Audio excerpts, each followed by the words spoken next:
So lepas ni kita akan check out.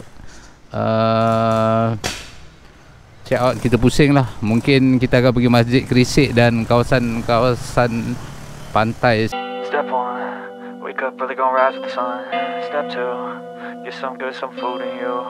Step 3, think real hard about what you wanna be. Step 4, everybody just do your thing. Wake up, today's gonna be a good day. Wake up, today's gonna be a good day. Wake up, today's gonna be a good day. Wake up, today's gonna be a good day. Wake up, today's gonna be a good day. Wake up, today's gonna be a good day. Wake up, today's gonna be a good day. Wake up, today's gonna be a good day. Yo, set your affirmations, aspirations. I got shit to do, the aftermath of preparation. Good food, good mood, blood in circulation. One step at a time, yeah, that's how you make it. Set a goal you control and the steps you take them. I try to pick one thought, have some concentration. And if I make a mistake, it's called education. I try to do this every day, call it replication. Wake up, today's gonna be a good day. Wake up, today's gonna be a good day. Wake up, today's gonna... Orang dah nak gerak daripada Patani. So kita pusing dulu sikit-sikit mana yang boleh dekat Patani ni. Teruskan menonton. Terima kasih banyak support channel ni. Jom kita nampak tak ada GPS kita main radar je.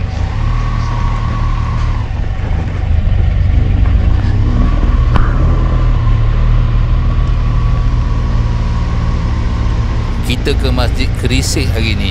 Alhamdulillah, Maxim TL500 aku ni masih lagi berfungsi dengan baik. Sikit saja lagi, depan tu saja kita akan sampai di Masjid Kerisik. Kita tengok sambil-sambil berjalan, kita tengok dan kita ziarah masjid yang ada di selatan Thai ni.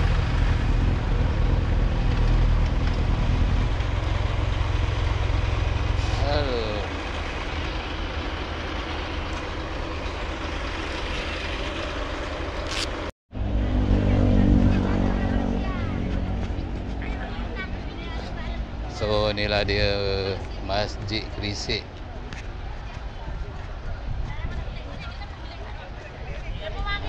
Kena buka kasut lah.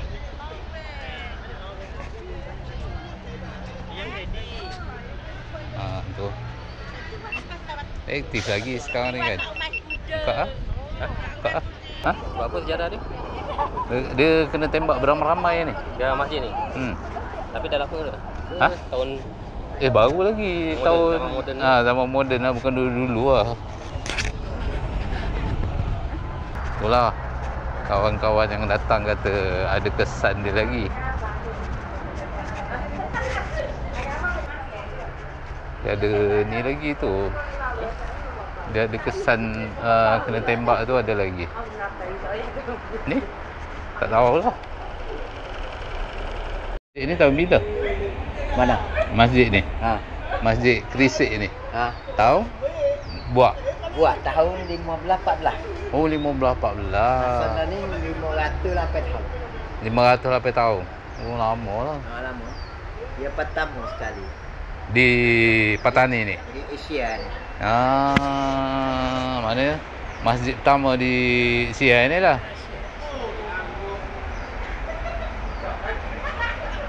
Kena kata apa? Kena tembak tu tahu?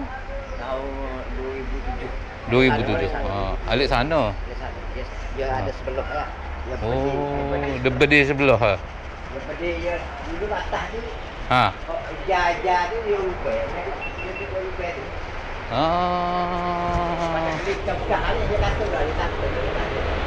Dia tutup dah. Boleh kelih taga tu lah, raya katu tu. Dia tutup habis lah. Alih-alih tu dia luar-luar lah, yang nampak mana bila dia pelah habis. Dia pelah habis. Dulu ya, alih-alih macam ni ya. Langit ada alih, tak ada kapal alih di sana, boleh kelih lah bumbu. Ni dia tutup. Ya tutup dia baki apa. Jadi baru kan. Alih ni payah nak buat, kapal tak save. Dia nak buat juga ke kapal. Macam ni ya, dia kata lebih lah. Kapal tak buat. Kampung Alih-alih ni tak tahu yang mari buat senyap-senyap. Banyak bule ke tak boleh semaya? Tak boleh semaya, banyak bule ke? Kerajaan tak reti bayar.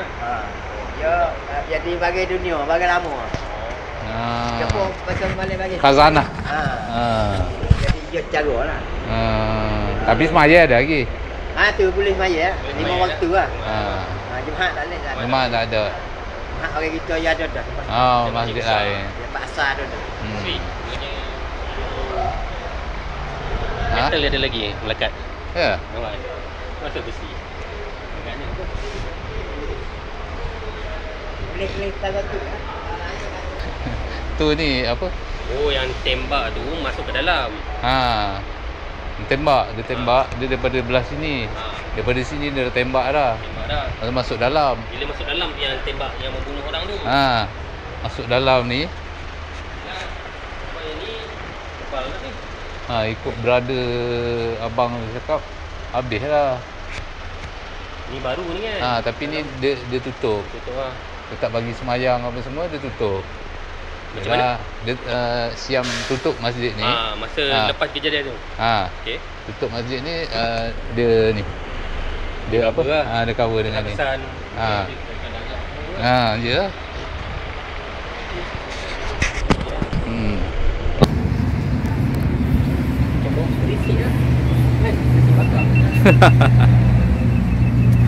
Lampu bakar. Apa lagi ada? Ya, kita skin. Jom. Kan tu ada apa? Oh tu tempat lain. Tu tempat lain sebelah tu.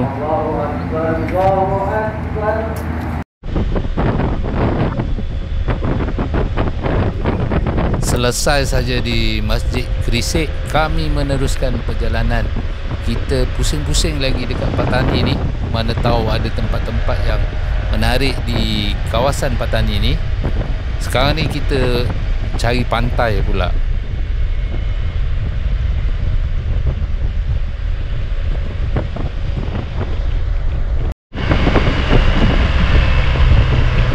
Sekarang ni dah hampir dengan pantai.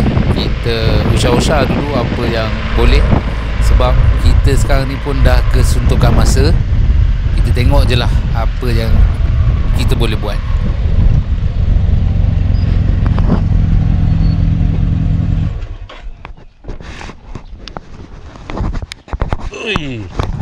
Jauh juga dia punya pantai. Dia bukan jauh, dia jalan tu dia masuk ke dalam.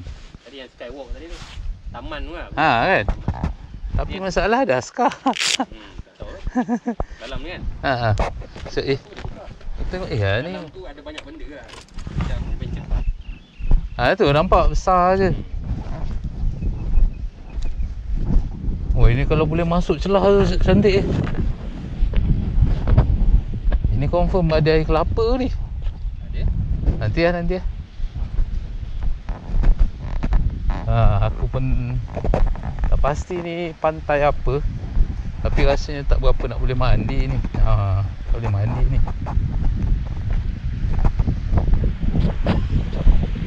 Ni dia macam kat Kelang tu apa, Tanjung apa? Tanjung Harapan lah. Sejuk ke angin. Hujan ni. Sekarang ni kita menuju pula ke Central Mosque Patani. Dia ibarat macam masjid wilayah lah kalau dekat KL tu. So ini kita nak ke Central Mosque of Patani.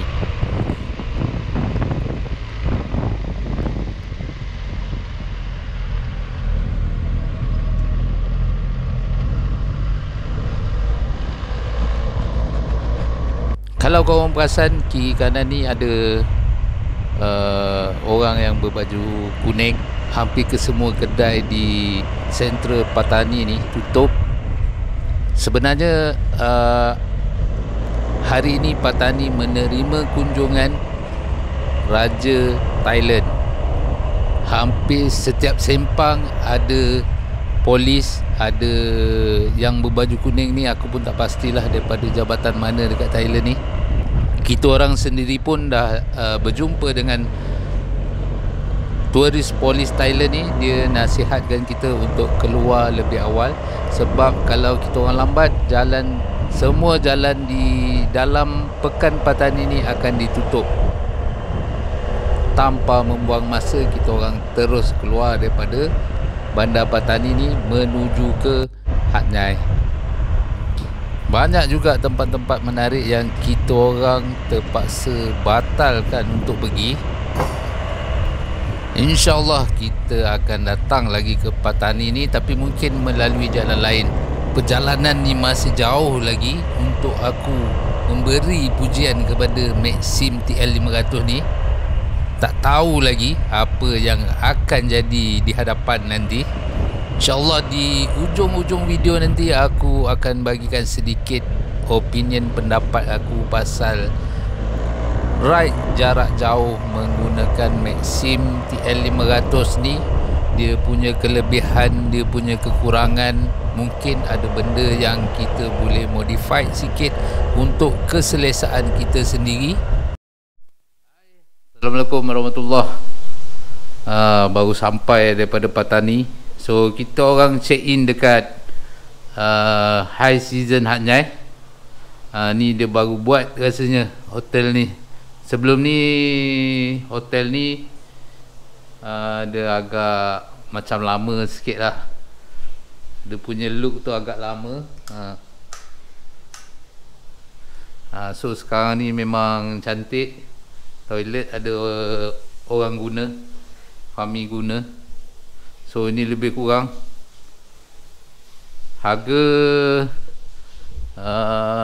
lebih kurang RM70 lah. Tapi masa ke daripada Patani tadi memang kau-kau hujan lebat, basah, jemur kat sini. Tak tahulah kering ke tak. So ni view daripada hotel ni lah. Tut-tut, abang-abang tut-tut pun ada. Tak ada masalah. Dia agak keluar sikit daripada Lee Garden tu. Tapi tut-tut tak silap aku dalam 100 baht lah ke Lee Garden. Okay, nanti kita tengok. Mungkin cuaca pun hujan renyai-renyai ni kat sini. Mungkin kita orang akan ke floating market. Nanti kita jumpa kat sana lah. Video on board mungkin tak ada daripada Patani ke Hat Yai. Bukan mungkin lah, memang tak ada. Sebab hujan memang selebat-lebat dia. Memang basah kuyup lah kita orang. Dah lah seluar bawa satu. Tak tahulah bawa apa esok ni. Alhamdulillah, walaupun hujan kita sampai dengan selamat. InsyaAllah kita jumpa lepas ni di floating market. Kita naik tutup lah. Sekarang ni on the way ke floating market. Hari ni malas dah nak bawa motor. Ni padu, NMAX padu ni. Hari ni malas dah bawa motor. Kita naik tutut. Dia charge kita daripada hotel ke floating market 500 baht. Tutut tu bagi kita orang 2 jam kat sini. Ini floating market kat Hat Yai ni. Macam-macam lah ada kat sini. Dia bersebelahan dengan Wat Buddha kot.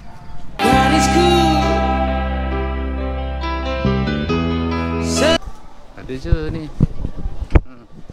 Ni siapa makan cengkerik boleh lah.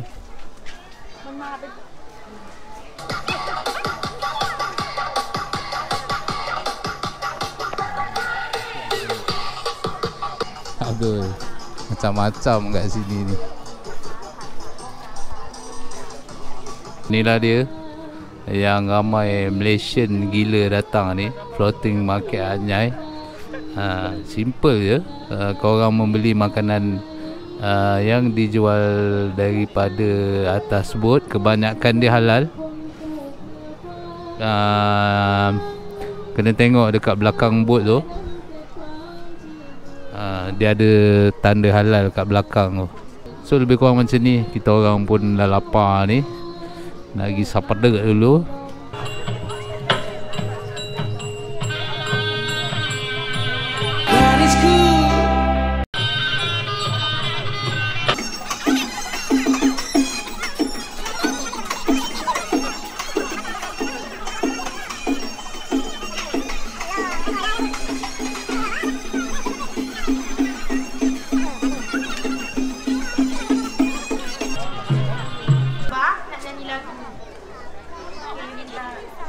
Okay, so sekarang ni kita menuju ke Lee Garden pula. Macam meriah je. Nah, ni Lee Garden, depan Lee Garden.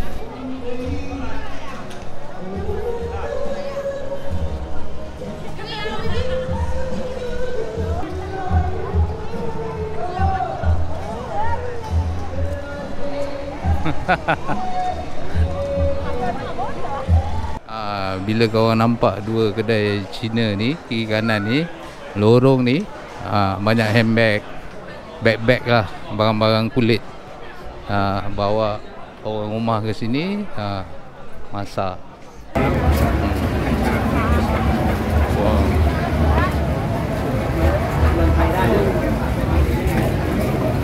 Boleh terbang ni.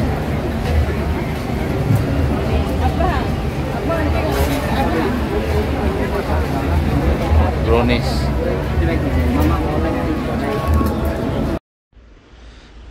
Hai, Assalamualaikum warahmatullahi. Hari ni pagi terakhir kami di bumi Thailand ni. Masih lagi di Hat Yai. InsyaAllah pagi ni kita akan meneruskan perjalanan pulang ke Malaysia. Daripada hotel High Season ni, kita akan terus shoot ke Danok lah. Kita breakfast di Danok, kemudian terus keluar. InsyaAllah pagi-pagi kita akan keluar. Kalau korang perasan langit pun ini basah ni, confirm basah kita orang ni.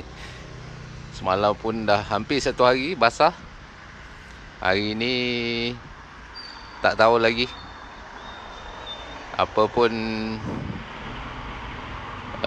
teruskan menonton.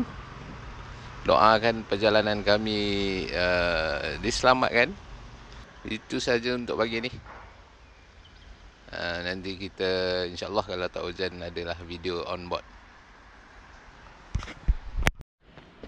So, mana yang datang berkereta, memang kesaja hotel ni. Kau boleh tengok dia punya parking. Memang luas lah, banyak, dan lagi satu bukan bawah bangunan. Itu yang aku suka lah. Ni so tak ada problem kalau bab parking lah. Motor pun boleh parking kat ujung tu.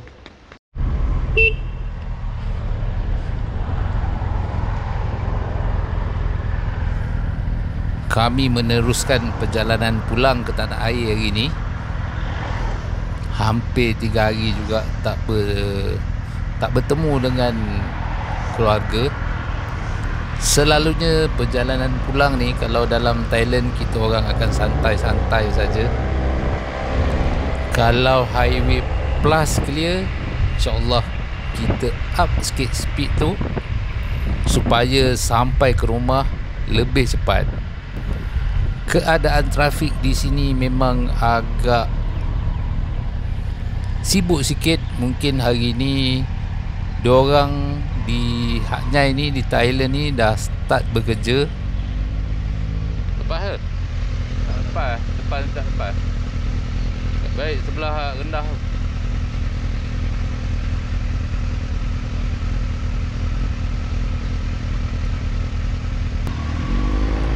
Kita kena ekstra hati-hati agar tidak berlaku benda-benda yang kita tak ingini. Cara pemanduan diorang, cara diorang drive kereta, cara diorang ride motor tak sama macam kita di Malaysia. Even di Malaysia sendiri pun, kalau kita tengok di KL, di Penang, di Kelantan, culture bawa kereta ke bawa motor ada sedikit perbezaan. Apatah lagi berada di Hat Yai ni, di Thailand ni lagi berbeza. Kalau di Malaysia bagi signal terus nak masuk, di Thailand ni dia tak bagi signal, dia tak bagi apa, dia nak masuk. Memang kita kena sentiasa hati-hati, kena alert dengan persekitaran kita ni. Sedikit saja kemalangan akan mendatangkan kesusahan pada kita sebagai turis bermotosikal di Thailand ni. Kalau yang selalu dengar tu yang kena pau lah apalah, lebih kurang macam tu lah. Seboleh-bolehnya kita tak nak benda ni dipanjangkan, tak nak kena report, tak nak kena macam-macam lah. Kalau boleh kita memang nak settle tepi, bagi duit, kita boleh meneruskan perjalanan. Kalau boleh memang nak macam tu. Tapi sekiranya melibatkan nyawa, memang tak boleh nak buat apa. Kita terpaksa hadap juga benda tu. Sekiranya sikit-sikit je, seboleh-bolehnya, pada aku korang bayar je berapa dia nak. At least mahal sikit pun tak apalah. Janji jangan menyusahkan diri kita sendiri. Dan itulah gunanya kita ambil insurans compulsory dengan voluntary. Sekiranya apa-apa berlaku kemalangan di Thailand, insurans tu akan cover. Benda ni kau kena tanya ejen insurans lah. Aku pun tak berapa faham sangat. Dan ambillah dengan ejen insurans yang bertanggungjawab. Bukan sekadar menjual insurans, dia juga memberi after sale service, ke servis after sale. Lebih kurang macam tu. Maknanya sekiranya terjadi kemalangan ke apa ke, kita masih boleh rujuk dia semula. Kita boleh dapatkan pandangan daripada dia sendiri macam mana nak buat sekiranya dah terjadi kemalangan di Thailand ni. Mungkin dia ada tim-tim yang ada kat Thailand ni boleh membantu kita. Ditambah pula dengan masalah komunikasi antara kita dengan pihak berkuasa kat sana. Bila itik dengan ayam bercakap ni payahlah. Dia tak faham kita, kita tak faham dia. Itu saja aku rasa nasihat dari segi bab-bab insurans ni. Korang kena study sikit lah supaya tak menyusahkan diri korang nanti. Alhamdulillah, apapun alhamdulillah, Maxim TL500 ni daripada KL, Kelantan, Takbai, Patani, Hat Yai, dan sekarang ni menuju ke border Sadao, berfungsi dengan baik sekali. Walaupun ada sikit-sikit dia punya ketak puas hatian tu terhadap motor, bukan terhadap benda lain.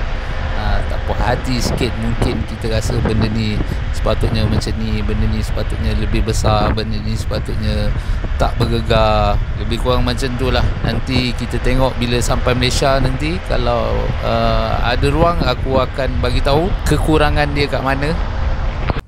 Banyak juga bas-bas persiaran ni yang dah tiba kat border untuk keluar daripada Danok ni. Lori-lori ni pun dah start beratur nak masuk ke Malaysia.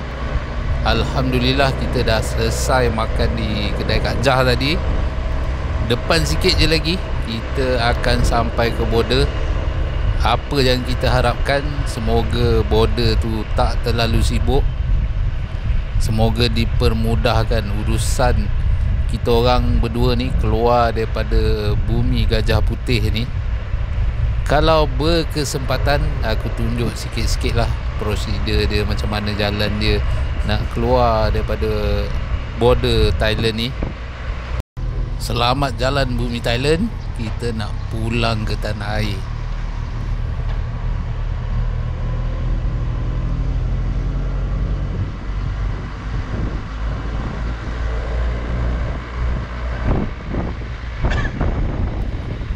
Ni ada signboard baru, hanya driver dengan kereta sahaja dibenarkan untuk pergi buat cop pasport dekat pondok tu.